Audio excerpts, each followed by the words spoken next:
Hello everyone, good morning, welcome to Kota Aspire. यहाँ पर हम बात करने वाले हैं चैप्टर सेल की। अगर आप नीट एग्जाम देना चाहते हैं या फिर ओयूटी देना चाहते हैं या फिर कोई भी ऐसा एग्जाम जहां पर इस चैप्टर का जो सिलेबस है आने वाला है, तो डेफिनेटली ये वीडियो आपको वॉच करना चाहिए। Let's start then. First of all, अगर हम सेल की बात करें तो हमें पता है कि जो सेल होती है वो टू टाइप्स की हो सकती है। कोई भी ऑर्गेनिज्म जो है वो भी टू टाइप्स का हो सकता है अकॉर्डिंग टू द सेल। या तो वो यूनिसेलुलर होगा या फिर वो मल्टीसेलुलर होगा। यूनिसेलुलर क्या है, मल्टीसेलुलर क्या है, ये चीज हम क्लास 7, 8, 9 में हम लोग पढ़ते आ रहे हैं। ऐसा ऑर्गेनिज्म जो कि एक सिंगल सेल से बना हुआ है उसको हम यूनिसेलुलर बोलते हैं। Uni means one. और जो ऑर्गेनिजम्स दो या फिर दो से ज्यादा सेल से बना हुआ है तो उसको हम क्या बोलते हैं, मल्टी सेलुलर ऑर्गेनिजम्स। मैं कैसा ऑर्गेनिज्म हूं, मैं एक मल्टी सेलुलर ऑर्गेनिज्म हूं। मेरे बॉडी में ट्रिलियंस ऑफ सेल्स से मिलकर मेरा बॉडी बना हुआ है। अगर यूनिसेलुलर का एग्जांपल ले लें तो यूनिसेलुलर आपका प्रोटोजोन्स आ जाते हैं जिसमें आपका एमोइबा या फिर पैरामीशियम आ जाता है। ये सब आपके यूनिसेलुलर ऑर्गेनिजम्स हो गए। लेट्स स्टार्ट कि ये थ्योरी हमें क्या कह रही है, क्योंकि हम अपर लेवल की पढ़ाई कर रहे हैं, सेल के डिस्कवरी के ऊपर आएंगे। हमें ये चीज पता है कि रॉबर्ट हुक नाम के व्यक्ति थे। ये 1665 में फर्स्ट टाइम इन्होंने डिस्कवर किया था सेल को। लेकिन उसके पीछे की कहानी क्या है, देखिए। पहली चीज, ऑर्गेनिजम्स को हम किसी भी लिविंग ऑर्गेनिजम्स को कैसे डिफाइन करेंगे कि ये एक लिविंग ऑर्गेनिज्म है, ये एक नॉन लिविंग ऑर्गेनिज्म है। लिविंग ऑर्गेनिज्म उसको बोलने के लिए कुछ प्रॉपर्टीज होती हैं। अगर वो उस प्रॉपर्टीज में खड़ा उतरता है तो उसको हम लिविंग ऑर्गेनिजम्स बोलेंगे। जैसे कि इंडिपेंडेंट एग्जिस्टेंस होनी चाहिए। अगर किसी भी सेल का इंडिपेंडेंट एग्जिस्टेंस है, चाहे वो सिंगल सेल वाला ऑर्गेनिज्म हो या फिर चाहे वो मल्टी सेलुलर ऑर्गेनिज्म हो, उसको हम लिविंग बोलेंगे। अगर वो एसेंशियल फंक्शन जो है परफॉर्म कर रहा है तो भी उसको हम लिविंग ऑर्गेनिजम्स बोलेंगे। एसेंशियल फंक्शन यानी कि क्या, कौन सा essential function, respiration, digestion, excretion, ये सब चीजें अगर कोई ऑर्गन सिस्टम कर रही है तो उसको हम एसेंशियल फंक्शन में इंक्लूड करेंगे और उस ऑर्गेनिजम्स को हम लिविंग ऑर्गेनिजम्स बोलेंगे। ये सब नो। चलिए आगे बढ़ते हैं। Anything less than a complete structure of cell does not ensure independent living। अगर किसी भी चीज में सेलुलर लेवल पे कोई भी फंक्शन नहीं हो रही है तो उसको हम कभी लिविंग ऑर्गेनिजम्स नहीं बोल सकते हैं, क्योंकि हमने ये चीज पढ़ रखी है कि it is the fundamental unit of living organisms. Yes और नो?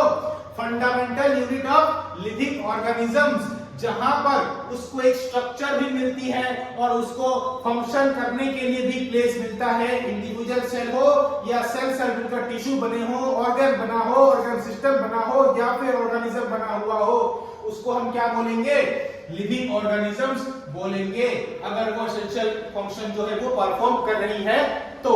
आगे बढ़ते हैं, बात करते हैं कि लिविंग ऑर्गेनिजम्स, ये तो हमने बता दिया आपको कि structural and functional unit of living organisms कौन है, सेल है। आगे बात करते हैं डिस्कवरी ऑफ सेल की। जैसा मैंने आपको बताया 1665 में रॉबर्ट हुक नाम के व्यक्ति थे जिन्होंने फर्स्ट टाइम डिस्कवर करी थी। हुआ क्या था, कहानी क्या थी, चल रहे थे भाई, चल रहे थे, जा रहे थे और अचानक से देखा कि एक पेड़ का जो ऊपर वाला हिस्सा, आपने देखा होगा बड़े बड़े पेड़ जो बूढ़े हो जाते हैं उसका आउटर एक सरफेस वाला टुकड़ा निकलना चालू हो जाता है, उसी को हम कहते हैं क्या, बार्क। क्या कहते हैं, उसी को कहते हैं बार्क। तो उस बार्क ऑफ ट्री को छोटा सा टुकड़ा जब गिरा हुआ था उन्होंने उठाया ऐसे और देखा कि भाई यहाँ पर तो छोटे छोटे बॉक्सेस जैसे चीजें दिखाई दे रही हैं। तो उन्होंने क्या करा, सिंपली एक छोटा सा मैग्नीफाइंग ग्लास लिया। ठीक है, उस टाइम में डिस्कवरी नहीं हुई थी किसकी, माइक्रोस्कोप की। कब की बात है ये, 1665 की।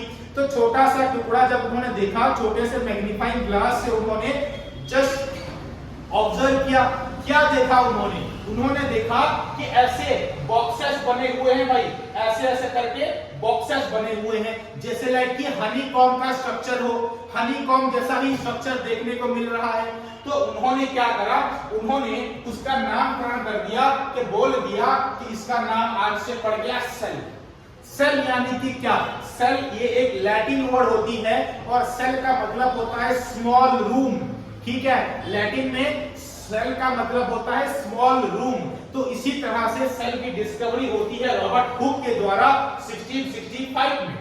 ठीक है, उसके बाद देखिए और एक ट्विस्ट ये है कि आपको पूछा जाएगा कि रॉबर्ट हुक ने कैसी सेल की डिस्कवरी करी थी, लिविंग था या डेड था? तो क्या बोलेंगे आप? ये एक डेड सेल था, क्योंकि कॉर्क ऑफ ट्री में आपको डेड सेल ही देखने को मिलते हैं, वहां पर आपको लिविंग सेल नहीं मिलेंगे। बाद में क्या हुआ देखिए, 1665 के बाद आगे बढ़ते हैं 1674 में। 1674 में और एक साइंटिस्ट है जिनका नाम था क्या? Anton van Leeuwenhoek करा कि सेल्फ डिजाइन माइक्रोस्कोप का इस्तेमाल किया, खुद से 2-3 ग्लासेस को मिलाकर एक डिजाइन बनाया किसका? माइक्रोस्कोप का। और उन्होंने फर्स्ट टाइम लिविंग ऑर्गेनिजम्स को देखा, लिविंग सेल को देखा, आरबीसी को देखा, बैक्टीरिया को देखा, प्रोटोजोआन को देखा और स्पर्मेटोजोआ यानी कि स्पर्म को देखा। ये सब चारों चीजों को इन्होंने अपने खुद के बनाए हुए माइक्रोस्कोप के जरिए से ऑब्जर्व किया और फर्स्ट टाइम एक लिविंग सेल को देखा। किसने? आपके एंटोन वॉन लीeuwenhoek ने। कब देखा था? 1664 में। आगे बात करते हैं कहानी में और एक साइंटिस्ट आते हैं रॉबर्ट ब्राउन। रॉबर्ट ये हुक अलग है जिसने डिस्कवरी करी 1665 में। रॉबर्ट ब्राउन आते हैं कहानी में 1831 में और अप्रोक्स इन्हीं के टाइम में ही माइक्रोस्कोप जो है डेवलप हो गया था। तो इन्होंने जो है क्या करा? माइक्रोस्कोप में डिस्कवर किया न्यूक्लियस को। ठीक है, सेल का जो ब्रेन होता है, सेल की जो टोटल पावर होती है, जो मैनेजमेंट उसका होता है, वो कहां से आता है? उसके न्यूक्लियस से आता है। तो उस न्यूक्लियस को फर्स्ट टाइम किसने देखा था? तो क्या बोलेंगे आप? रॉबर्ट ब्राउन ने देखा था। कब देखा था? 1831 में फर्स्ट टाइम उन्होंने ऑब्जर्व करा था, यानी कि उसकी डिस्कवरी जो है वो रॉबर्ट ब्राउन ने करी थी। आगे बात करते हैं, डिस्कवरी यहाँ पे खत्म होती है। 3 साइंटिस्ट के नाम आते हैं। पहला आ जाता है रॉबर्ट हुक, उसके बाद आपके एंटोन वॉन लीeuwenhoek, फिर आता है रॉबर्ट ब्राउन। ये तीनों चीज खत्म होने के बाद और 2 साइंटिस्ट के नाम आएंगे। कहां पर? हम समझेंगे अभी सेल थ्योरी है क्या, सेल थ्योरी चीज ही क्या है, कौन कौन साइंटिस्ट यहाँ पे इन्वॉल्व हैं। पहला नाम आता है किसका? मिथियस का। ठीक है, इन्होंने क्या करा था? देखिए मिथियस जो थे एक बॉटनिस्ट थे, जर्मन के एक बॉटनिस्ट हुआ करते थे। कहानी है 1938 की। इन्होंने क्या किया कि बहुत सारे प्लांट को एक साथ ले लिया और उनको ऑब्जर्वेशन में रख दिया और देखा कि बहुत सारे अलग अलग सेल्स जो है वहां पर उनको ऑब्जर्व देखने को मिल गए, लेकिन जो डिफरेंट काइंड कुछ भी देखने को नहीं मिला, बल्कि टिश्यू जैसे मिला। उनको जो टिश्यू मिला, उन टिश्यू में जब उनको देखा गया सही से, तो उस टिश्यू में बहुत सारे सेल मिलकर कंबाइन होकर प्रेजेंट थे जो कि फंक्शन कर रहे थे। तो इसका मतलब ये था कि जो सेल से सेल मिलकर, सेम काइंड ऑफ सेल मिलकर क्या बनाते हैं? टिश्यू बनाते हैं। तो यही चीज ये बता रहे हैं यहाँ पर, कहां पे? सेल थ्योरी में। कौन बता रहा है? आपका मैथियस नाम के साइंटिस्ट, जो कि एक जर्मन के बॉटनिस्ट हैं। तो इन्होंने सेल थ्योरी की शुरुआत करी 1938 में। उसके बाद कहानी में आते हैं कौन? शिवन कहानी में आते हैं। ये एक ब्रिटेन के जियोलॉजिस्ट थे। कौन थे? जियोलॉजिस्ट थे। इन्होंने 1839 में कहानी शुरू करी अपनी। ठीक है, 1839 में कहानी शुरू करी और इन्होंने ये बताया कि जो एनिमल सेल हैं, ठीक है, जो एनिमल सेल होते हैं वो इनके उसको वो काम कर रहे थे, एनिमल सेल के ऊपर वो काम कर रहे थे, लेकिन उन्होंने बहुत सारे प्लांट सेल को भी ऑब्जर्वेशन में डाला। हालांकि ये जूलॉजिस्ट थे, लेकिन बॉटनी के ऊपर भी थोड़ा बहुत इनका काम चल रहा था। तो इन्होंने जब एनिमल सेल को देखा, तो एनिमल सेल के ऊपर एक कवरिंग हुआ करती थी, ठीक है, जिसके जरिए से जो इनर मटेरियल है वो बाहर ना चली जाए, और उसका नाम उन्होंने दे दिया क्या? Plasma membrane. यानी कि सेल का जो आउटर स्ट्रक्चर होता है उसको हम क्या बोलेंगे? सेल मेम्ब्रेन बोलेंगे। साथ ही साथ शिवन जो थे इन्होंने और एक चीज भी दी। समटाइम्स लोग कंफ्यूज हो जाते हैं कि ये बॉटनी का कैसे दे सकते हैं, जूलॉजिस्ट थे, ऐसा नहीं है, सबके ऊपर काम करते हैं भाई। तो इन्होंने ये कहा कि जो प्लांट्स हैं, प्लांट के कुछ यूनिक कैरेक्टर्स होते हैं। क्या होते हैं? Unique character. किस तरह के कैरेक्टर?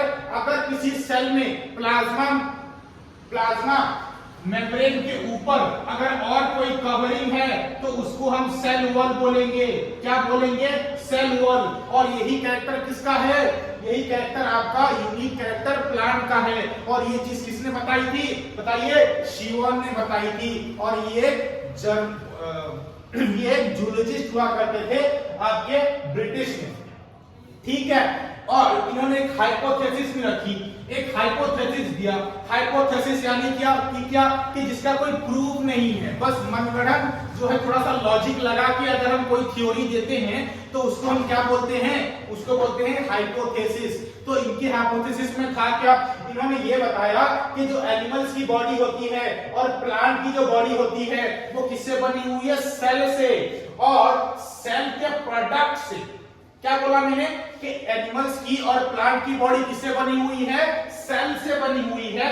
और सेल के प्रोडक्ट से, यानी कि एक सेल है और एक सेल में ही उसके अलग अलग प्रोडक्ट्स दिए और उसी से टोटल बॉडी या फिर ऑर्गेनिज्म जो बना हुआ है, ये हाइपोथेसिस किसने दे दी? शिवान ने दे दी। लेकिन भैया ट्विस्ट यहां पे ये है कि इन दोनों मिलाकर भी ये नहीं बता पाए कि सेल की जो डिवीजन, एक सेल से दो सेल, दो सेल से चार सेल, चार से आठ, आठ से 16, ये बन कैसे रही है, ये सेल की डिवीजन हो कैसे रही है, ये इसका जो है इसको एक्सप्लेन नहीं कर पाए। ठीक है। तो बेसिकली जो सेल थ्योरी थी इन दोनों ने मिलकर दी थी, लेकिन सेल थ्योरी में हमें ये चीज पता नहीं लग पाई कि सेल का डिवीजन कैसे होता है, 2 से 4, 4 से इतने सारे फिर ऑर्गेनिजम्स डेवलप कैसे होते हैं। ये चीज जो है अभी तक हिडन रह गई है। आगे बात करेंगे नेक्स्ट लेक्चर में कि इस चीज को हमने कैसे फिर इसका आंसर ढूंढा और आगे किस तरह से हम बढ़ते हैं। Thank you.